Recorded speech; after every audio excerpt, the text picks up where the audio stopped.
a game, win a bit of wisdom. So, what mad adventure are we embarking on today? Let's find out, shall we? Zelenhgorm, Land of the Blue Moon is the first episode of a great saga that was planned to continue in further installments. Though, as fate would have it, this was not to be, and the game has since faded into obscurity. The game was published in 2002, coming later on in the history of FMV full-motion video games, following in the wake of games such as The Seventh Guest, Phantasmagoria, and Temujin. Our character is called Arik Vahir. Arik Vahir! Okay, sorry, my mistake.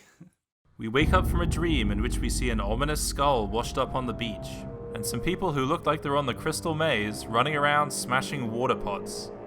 This whole scene and the appearance of a great ship right outside Arik's house all point towards his destiny to follow the water and discover who he really is. He belongs to an island people called the Dayrik who live in Seneva, a simple farming community growing such things as cauliflowers.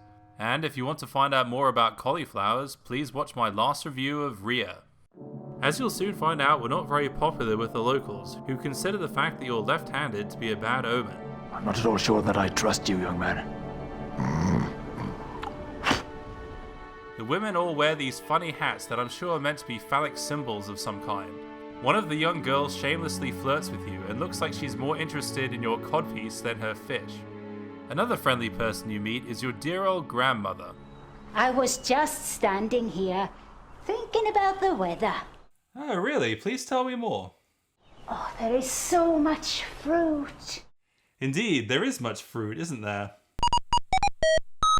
The currency of Seneva is pearls, which you can use to buy items you need at the various stores. If you run out of pearls, you can take a dive off the nearest jetty and open up some mussels to find more. Though, if you take too long, it's lights out. Another way to die is to kill a guard in Mortal Kombat. No retreat. No surrender. We will stand and fight. And die. The accused will be punished according to the demands of time-honored tradition. It's easy to piss someone off just by talking to them one too many times. Gods! When you are brought before the Council of Elders to be tried, this scene had me ruffling, mostly due to the outrageous acting of the accuser. The tower shines for the first time within living memory. The river has brought a gigantic abomination. So, if you're looking for a new profile picture, there you go. The Elder sentences you to one night in the stocks, which will most likely happen to you several times. Look, the tethered one is where he belongs.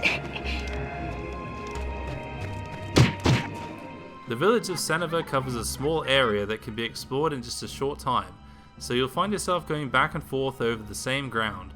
One of the main locations is the marketplace, where you purchase many of the supplies you need. This place is bustling with activity and you can listen in on the local gossip. Oh, I do feel sorry for his grandmother, don't you? You also meet another key character here, the Jester. You can challenge him at his own games, and if you win, he gives you a piece of advice.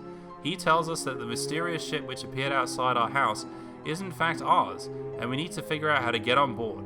We can do this by sneaking into the guardhouse through the dark and spooky cellar and steal a guard uniform. What in the name of the powers of order are you doing beneath the floor? Once you gain access to the inside of the ship, the game world suddenly opens up. We discover a collection of books containing drawings of strange creatures and arcane scripts, and a large painting of a group of cowled figures standing around what looks like a mermaid. Merman. This ship holds so much promise of what future episodes of the game would reveal, but sadly only serves as a curious museum of what might have been. But let's forget about all that and go for a pint. What will you have? A rice beer, please. A rice beer, please. That will be one pearl. Well, I don't have any pearls. Would you take a cherry?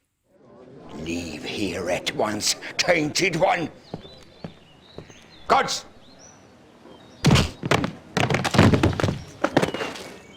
Once back on your feet, you can visit your grandmother in her house, and she tells you more about the map you found in the ship, and you decide to make a journey to the Temple of the Dragon.